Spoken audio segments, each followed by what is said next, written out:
Most rehab programs after breast cancer surgery cover the basics. Exercises focused on regaining range of motion. While this is important, your rehab shouldn't stop there. This video, which is a follow-along video, covers exercises that introduce strength and stability into your routine. Hi, I'm Erica. I'm a breast cancer thriver and a chiropractor. These exercises can be started anytime after 6 weeks post-surgery. This is the exact routine that I did after my double mastectomy and reconstruction surgery. While it may seem like you only need to do these exercises post-surgery, they're really designed to be doing ongoing for maintenance. Regardless of how far out you are from your surgery, it's important to start with the basics. So you may want to go back to those first 2 stages of exercises and do those a few times. It can also be helpful to watch the other video that I did for this stage, which goes into more detail with common errors and variations for the exercises. How hard can you push these exercises? Once you're past that 6-week mark post-surgery, there aren't really the same concerns about pulling on your incisions. So if you feel some tension as you're going through the exercises, it's generally okay to push things a little bit at this stage. In terms of equipment, you'll need 4 things. A resistance band, the 2 of my favorites are listed in the description below. You'll need an anchor to wrap your resistance band around. If you're doing this at the gym, then that'll be easy to find.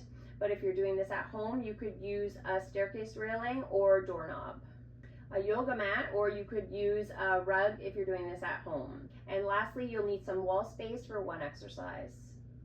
How often should you be doing these exercises? This routine would be good to keep up about 2 days per week, doing 2 sets of each exercise. For simplicity, you can keep the repetitions at 10 for all the exercises, but if you wanted to go up to 15, that would be fine. I'm over 3 years out from my double mastectomy, and I still actually do a bunch of these exercises as a part of my ongoing rehab program. There are 8 exercises as a part of this series. There are a few exercises that are done 1 arm at a time. So regardless of what type of surgery you had, I would still do this on both sides. Wall glides are the first exercise. This is the movement that you'll need some wall space for. Set yourself up so these body parts are touching the wall. Starting from the bottom, your heels, butt, mid-back, elbows, back of your hands, and your head. Slide your arms up and down, keeping all of these points in contact with the wall. You can repeat this for 10 repetitions. This exercise targets the muscles in between your shoulder blades and on the backs of your shoulders. It also helps to improve the range of motion in your shoulders. After breast cancer surgery, there can be a tendency with our posture to roll forward. So this is a good exercise that helps to address that and pull your shoulders back. If you find it challenging to keep your head or your hands on the wall, then you can walk your feet out a little bit from the wall. This exercise also works on your head alignment as you're really trying to keep your head against the wall throughout the exercise rather than that forward jutted position that we're often in. If you notice any tension in your neck area here, you may be raising your shoulders up towards your ears too much. This is really common. So it's helpful to try to squeeze the muscles in between your shoulder blades, and that helps to lower your shoulders down. The next 3 exercises are done on the floor. Cat camel is the second exercise, and this one's also known as a cat cow. Start on your hands and knees, and your knees are going to be hip width apart. Flex or round your spine into a cat position and tuck your chin into your chest. Hold a few seconds here. Next, extend or arch your spine into a camel position with your head tilted back too. Hold a few seconds here. Continue to alternate between these 2 positions for 10 repetitions. This is an exercise where you can really go through the motions and not get very much out of it. You really want to emphasize the full range of motion at the extremes of the movements by pushing into rounding your back and then extending it, especially in that mid-back area. The mid-back area is a really common area to feel pain and tension after breast cancer surgery. You may even notice that this area feels quite rigid, which is exactly what I felt. It's likely going to feel easier to flex and extend your low back area compared to your mid back area. This is normal. This can be a helpful exercise if you have tissue expanders, as many women report feeling tension not only in their chest area, but wrapping around the side to the mid back area as well. Even though I've emphasized the importance of targeting the mid back area, this exercise also helps to improve motion in your neck, your low back, and your pelvis. The third exercise is thoracic rotation. You'll be starting on your hands and knees again, and this time you can place one hand behind your head. You'll be doing both sides, so it doesn't matter which one you start with. Rotate down so your bent elbow touches the arm that's on the ground. Next, rotate in the opposite direction, leading with your elbow, and hold a few seconds. You can repeat this for 10 repetitions. This exercise targets the mid-back area, helping to reduce tension here and improve mobility. If you look in the direction with your eyes that your elbow's going, this can push the range of motion a little bit more. This was one of my favorite exercises, as I really noticed an improvement in my mid-back tension and mobility when I was doing this consistently. To make this exercise more effective, you can think about squeezing the muscles in between your shoulder blades as you draw your elbow back.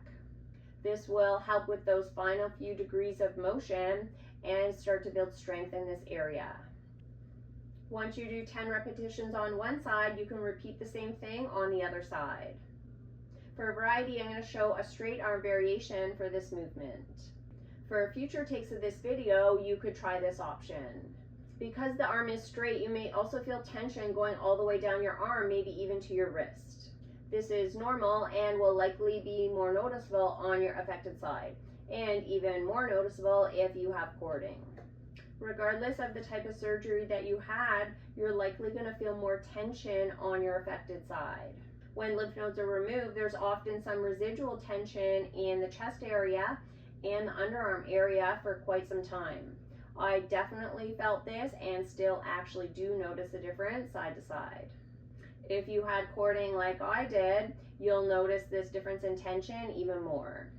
Even though it can feel uncomfortable to be moving through this tension, at the same time, it feels good to be opening these areas up.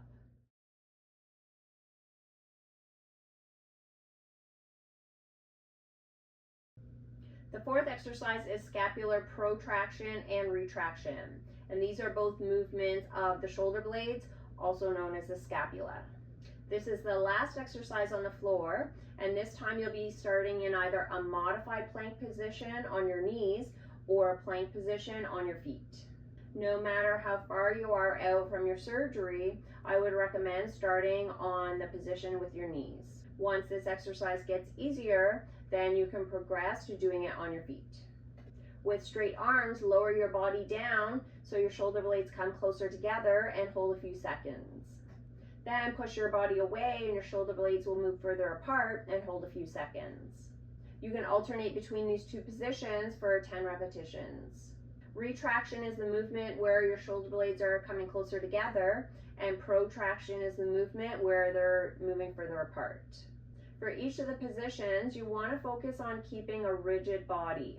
And if you're squeezing your abdominal muscles and your glute muscles, then this will be easier to maintain this position. How do you know if you're not keeping a rigid body position? Basically, your body won't be in a straight line. And if you're in a modified plank, the line would be from your shoulders to your knees. And then if you're in a plank, the line would be from your shoulders to your feet. Your hips may be dropping down, or they could be rising up too high. There's a tendency to want to bend your arms as you're lowering down. Try to keep your arms straight throughout, and this also keeps the focus of the exercise on the muscles surrounding the shoulder blades rather than working on your arms and your chest. The next 4 exercises use a band, and 3 of them you'll need to attach the band to an anchor. Rows are the 5th exercise.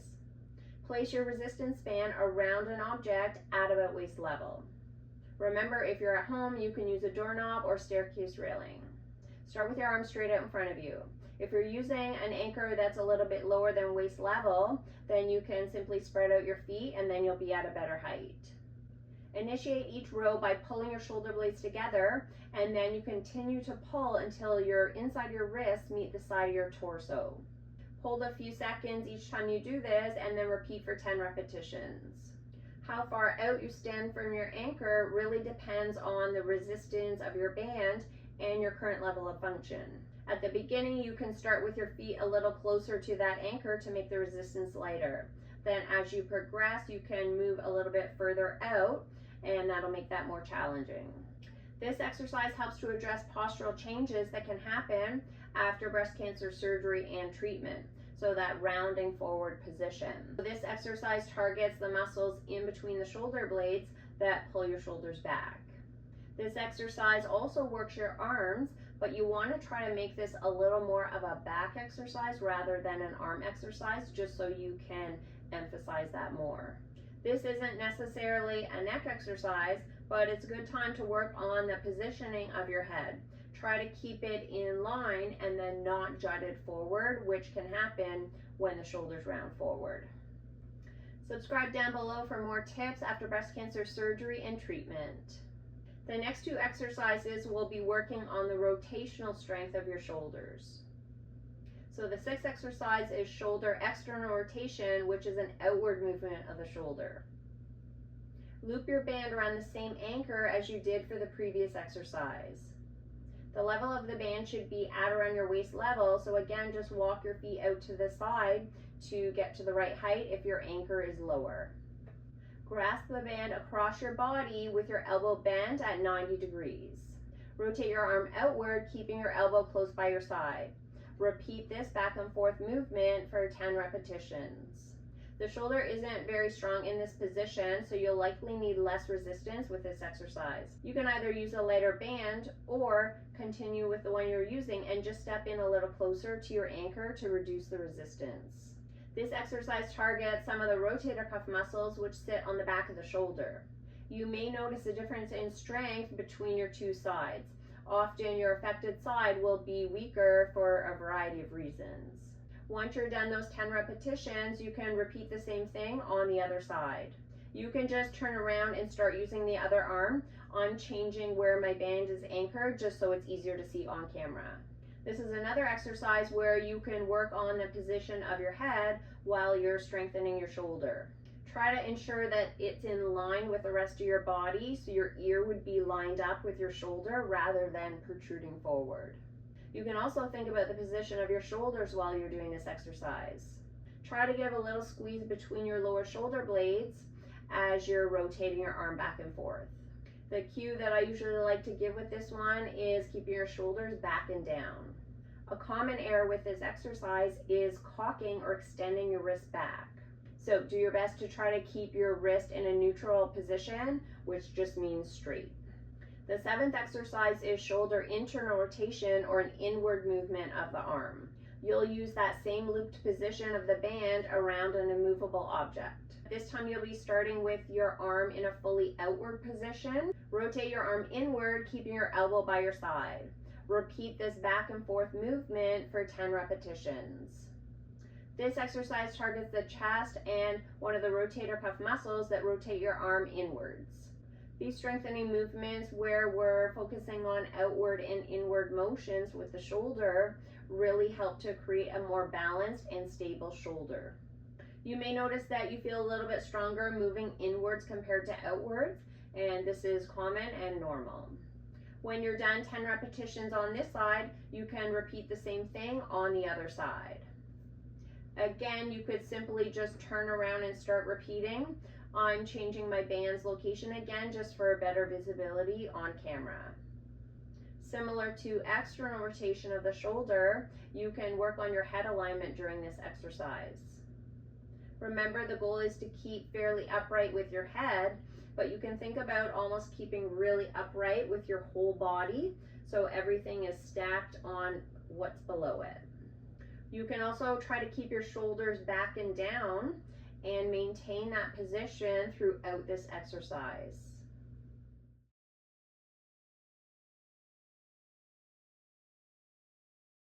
The eighth exercise is a banded retraction. Grasp the band with both hands out in front of you. While keeping your arms straight, pull the band out to the side using the muscles in between your shoulder blades. Hold a few seconds in this retracted position each time, and then you can repeat this for 10 repetitions. You could either do this with your palms facing up or down when you're holding the band. It's up to you, and you can alternate which one you do, or if you prefer one, just keep with that. There can be a tendency for your shoulders to creep up as you're pulling the band out to the side. Try to really engage those muscles between your lower shoulder blades, and that will help to keep your shoulders down. If you're finding the resistance for this exercise too easy or too hard, you can move the position of your hands on the band. So you can either move them closer together or further apart to change the resistance. This is another exercise that I do quite frequently as a part of my rehab program. I like the feeling of pulling my shoulder blades back while at the same time opening up my chest area. If you're like me and want your exercises printed out to follow along, I created an exercise guide. It includes these maintenance exercises as well as the introductory series, which, as you remember, is helpful to go through no matter how far out you are from surgery. They're digital, so you could also follow along on your device, and they have step-by-step instructions with pictures for each exercise. I mentioned mid-back tension quite a few times in this video, so if you're like me and are feeling that, this next video covers 5 things you can do to address it. See you there.